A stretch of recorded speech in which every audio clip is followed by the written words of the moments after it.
Hello friends, lecture 4 में हम पढ़ चुके हैं कि किसी ठोसों का वर्गीकरण, जिसमें आणविक ठोस किसे कहते हैं ये हमने बता दिया। आणविक ठोस के प्रकार थे 3, जिसको हम अध्रुवी, ध्रुवी और तीसरा था हाइड्रोजन बंध। ठीक है, तो हम लेक्चर 4 हो गया, तो लेक्चर 5 है। लेक्चर 5 में अध्रुवी आणविक ठोस। ठीक है, तो अध्रुवी आणविक ठोस कहते हैं किसे। इसके पहले आप लोग को ये पता रहना चाहिए कि अध्रुवी किसे कहते हैं। अध्रुवी मतलब जानते हैं क्या होता है? इस तरह से H2 होता है, I2Cl4 है। हम आप लोग को उस लेक्चर्स में कहे थे कि आप लोग पढ़ लीजिएगा, अगर आप लोग थोड़ी सी पढ़े होंगे तो अच्छा है, बेस्ट है। H2 है ना, H2 मतलब कि एक H2 का मतलब कि हाइड्रोजन का एक बॉन्ड, मतलब एक जो लुईस स्ट्रक्चर हम दिखाते हैं वो होता है एक H2 का। तो अगर दोनों का जब आपस में मिलाते हैं अष्टक नियम के अकॉर्डिंग तो वो हो जाता है। तो अध्रुवी, ध्रुवी, हाइड्रोजन बंध किसे कहते हैं? अगर आप लोग नहीं पढ़े हो, नहीं जानते हो, नहीं समझ में आया हो आज तक कभी भी, तो आप लोग कमेंट कर दीजिएगा। तो हम वहाँ पर हम अध्रुवी किसे कहते हैं, ध्रुवी किसे कहते हैं और हाइड्रोजन किसे कहते हैं, ये तीनों बंध को हम बहुत अच्छे से एक्सप्लेन करके और अच्छे से समझा देंगे।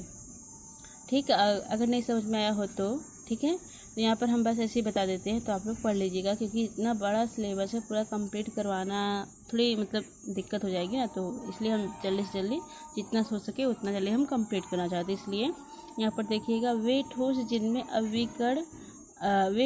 अविकणों के मध्य दुर्बल परिक्षेपण बल या लंदन बल कार्यरत होते हैं, अध्रुवी आणविक ठोस कहलाते हैं। एक तरीके से ये भी ना परिक्षेपण बल, लंदन बल, ये भी बल होते हैं, ये जिसमें ये होंगे उसको कहेंगे अध्रुवी आणविक ठोस। इसकी नोबेल गैस ये 2 ठो पाया जाता है, ये इनमें ये पाया जाता है। इनकी प्रॉपर्टीज है, ये समान ताप पर मृदु मतलब कि सॉफ्ट ठोस या द्रव या गैस होती है। ठीक है, और मतलब कि समान ताप पर। और दूसरा पॉइंट, ये विद्युत रोधी मतलब कि कुचालक होते हैं। तीसरी, इनकी गलनांक तथा गलन एंथैल्पी के मान कम होते हैं। मतलब ये कि गलनांक तो आपको समझ ही आ रहा है। गलन एंथैल्पी मतलब कि ना एक तरीके से गलन एंथैल्पी होती है, आप पढ़ेंगे तो आप लोग जान जाएंगे, समझ में आ जाएगा। तो ये है ध्रुवीय आणविक ठोस, मतलब पोलर मॉलिक्यूलर सॉलिड। वे ठोस जिनमें अविकर्ण अणु परस्पर द्विध्रुव अन्योन डायपोल मोमेंट द्वारा बंधे होते हैं, ध्रुवीय आणविक ठोस कहलाते हैं। ठीक है, जिस तरह जैसे कि SO2 आदि। ठीक है, तो ये द्विध्रुव अन्योन क्या है, ये भी आप लोग मतलब कि एक मतलब ये होता है, अब पता रहना चाहिए आप सबको। नहीं आता तो फिर कमेंट करिएगा, हम समझा देंगे। प्रॉपर्टीज, समान ताप पर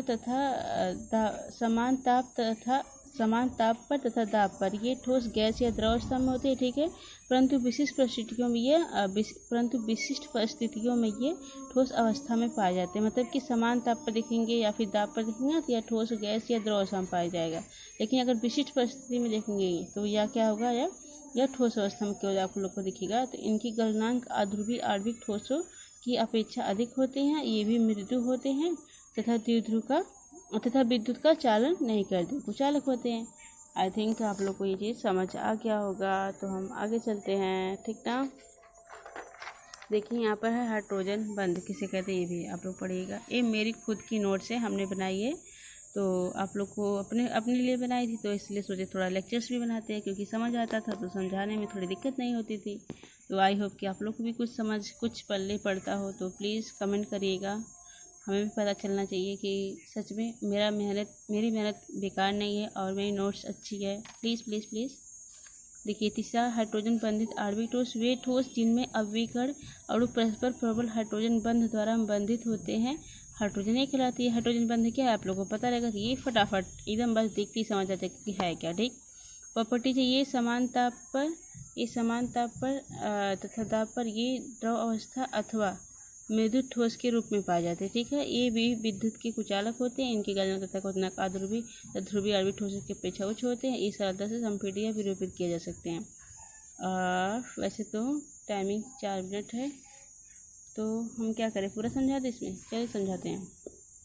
आयनिक ठोस किसे कहते हैं, वे ठोस जिनमें अविकर्ण आयन मतलब कि पता है ये पॉजिटिव नेगेटिव होते हैं, जो त्रिविमीय में विन्यास में परस्पर प्रबल कुलामी आकर्षण बलों द्वारा बंधे रहते हैं, आयनिक ठोस कहलाते हैं। इसमें कुछ समझाना नहीं है, जिस तरह से अगर अल्कोहल चैप्टर मतलब कि ऑर्गेनिक रहती तो उसमें रिएक्शन समझाया जाता है। इसमें बस थ्योरी है, आप लोग को पढ़िए समझिए बस, और क्या, इनऑर्गेनिक में ही होता है।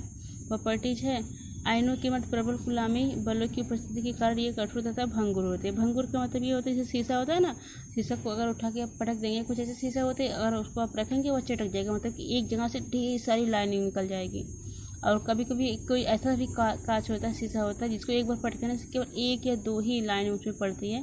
भंगुर मतलब कि वही होता है जहाँ से एक से ज़्यादा लाइनें निकल जाती है, तो भंगुर मतलब कि वही होता है। तो आयनों के मध्य प्रबल कूलामी बल, मतलब एक कूलामी बल होता है, फिजिक्स में फर्स्ट चैप्टर उसमें पढ़े होंगे ना, कूलाम का नियम, पॉजिटिव निगेटिव, वही मतलब कूलामी बल होता है। आयनों के मध्य प्रबल कूलामी बलों की उपस्थिति के कारण ये कठोर तथा भंगुर होते हैं। ठीक, कठोर तथा समझ रहे होंगे, इतना तो कॉमन सेंस होगा ही ना। सेकंड पॉइंट है, इनकी गलनांक तथा क्वथनांक भी उच्च होते हैं। तीसरी पॉइंट है, ठोस अवस्था में विद्युत रोधी परंतु जलीय विलयन में विद्युत के चालक होते हैं। ठीक, ठोस अवस्था में विद्युत रोधी या जलीय विलयन में विलयन में विद्युत के चालक होते हैं। अरे ये नहीं समझ में आ रहा होगा तो इसका एग्जाम्पल, बेस्ट एग्जाम्पल आप लोग के घर में नमक है, NaCl है। ठीक है, NaCl देखेंगे ना ठोस अवस्था में, तो वह ठोसी अवस्था है, मतलब कि कुछ नहीं, उसमें कोई करंट पास नहीं होगा। लेकिन उसको अगर आप जलीय विलयन बनाएंगे, मतलब पानी में घोल देंगे, तो अगर उसमें करंट पास करेंगे ना, तो बहुत अच्छे से करंट पास होगी। कभी करके देखिए, मज़ा आएगा। तीसरी पॉइंट है, धात्विक ठोस किसे कहते हैं? Metallic solid. वे ठोस जिनमें अविकर्ण परमाणु धात्विक बंध द्वारा बंधे होते हैं धात्विक ठोस कहलाते हैं। ठीक है, मतलब धात्विक है तो धातु के द्वारा ही होगा ना सब कुछ। इसमें पॉइंट है कुछ ऐसे करके देख लीजिए। धात्विक बंध में मुक्त इलेक्ट्रॉनों के समुद्र में धातु धनायन इधर उधर बिखरे रहते हैं। मुक्त इलेक्ट्रॉन के समुद्र का निर्माण प्रत्येक धातु परमाणु से एक या अधिक इलेक्ट्रॉन्स के योगदान द्वारा होता है।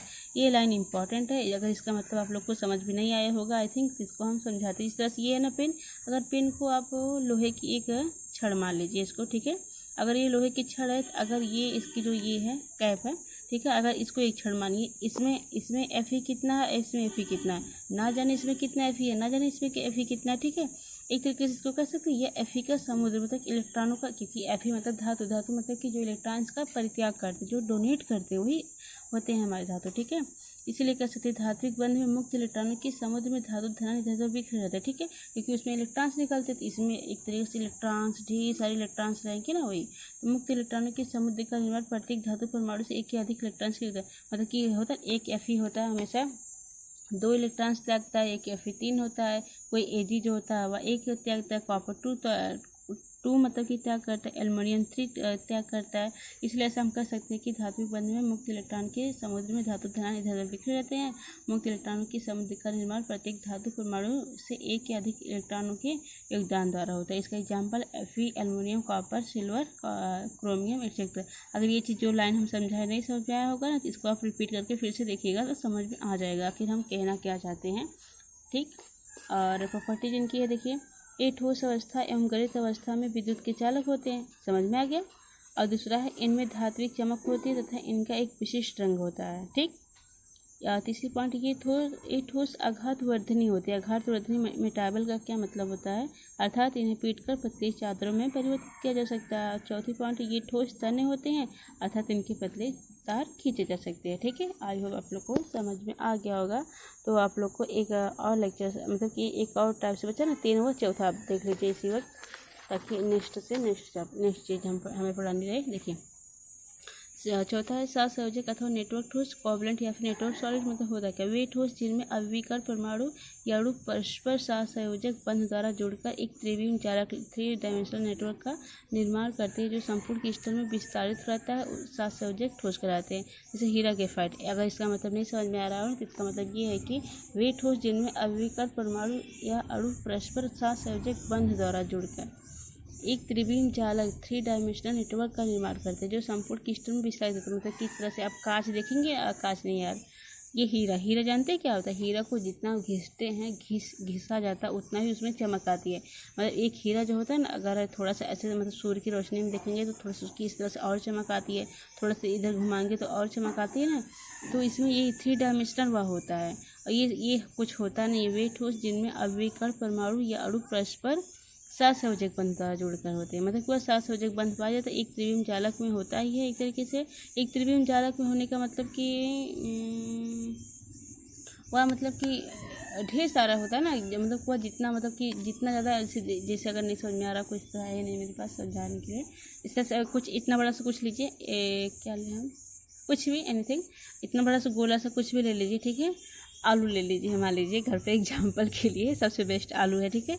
छोटा सा आलू ले लीजिए, अगर देखिए अगर वह कांच की तरह है, ठीक है, उसमें चमक करेंगे तो नहीं होगा। ऐसे सूर्य की रोशनी में रखेंगे तो जहाँ पर एक जगह रोशनी पड़ेगी वहीं पर ही चमक आएगी। बट अगर उसको आप घिस देंगे, मतलब थोड़ा सा इधर से काटिए, थोड़ा सा इधर काटिए, तो होगा क्या, जितना घुमाते जाएंगे गोला गोला गोला गोला, उतने ही उसमें रोशनी आती ही जाएगी। इसलिए ऐसा कर सकते हैं कि वह 3 डायमेंशनल मतलब कि बहुत बड़ा होता है, 3 डायमेंशनल ऐसे भी कह सकते हैं, ठीक ना। तो आई होप कि कुछ पल्ले पड़ा हो, मुझे तो इतना ही लगता है, क्योंकि बहुत घटिया एग्जाम्पल लेके हम समझाए हैं। आई होप कि समझ में आया हो।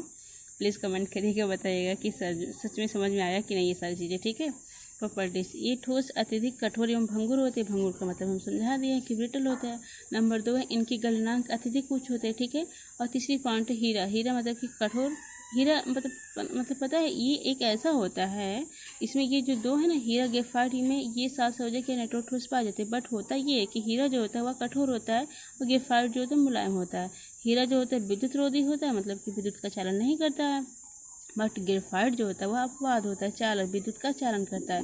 अब पता है ग्रेफाइट क्या होता है, आप लोग के पास पेंसिल होगी ना, पेंसिल में जो ये अंदर की जो ये होती है वो जो ग्रेफाइट होती है, ठीक है। अभी रेजिस्टेंस जानते हैं, जो बल्ब जलाया जाता था, पहले तो लाइट नहीं होती थी, एक बल्ब ला के और एक और होता था बैटरी थी, उसी से हम लोग रेजिस्टेंस लगा के ना जोड़ते थे। अगर रेजिस्टेंस की अनुपस्थिति में, एब्सेंट में अगर ये ग्रेफाइट होता था ना, उसको अगर लगा देना तभी बल्ब जल जाता था, तो ग्रेफाइट वहाँ से होता था। तो वही वह मुलायम होता है, मुलायम तो होता है, ये सॉफ्ट, सही बात है। वह अपवाद है, अपवाद मतलब कि विद्युत रोधी, क्योंकि जितना भी हम पढ़ाएं सब कुछ विद्युत रोधी था, तो इसलिए यहाँ पर ये अपवाद हम लिख सकते हैं, इसलिए यह चालक होता है। Thanks for watching, please subscribe and this channel, share, please एक ही रिक्वेस्ट है, प्लीज़ कमेंट करिएगा कि बताइएगा कि सच में समझ में आया कि नहीं आया, मेरी मेहनत सच में अच्छी है या फिर मेरे पढ़ाने का तरीका कैसा है। Please, thanks for watching.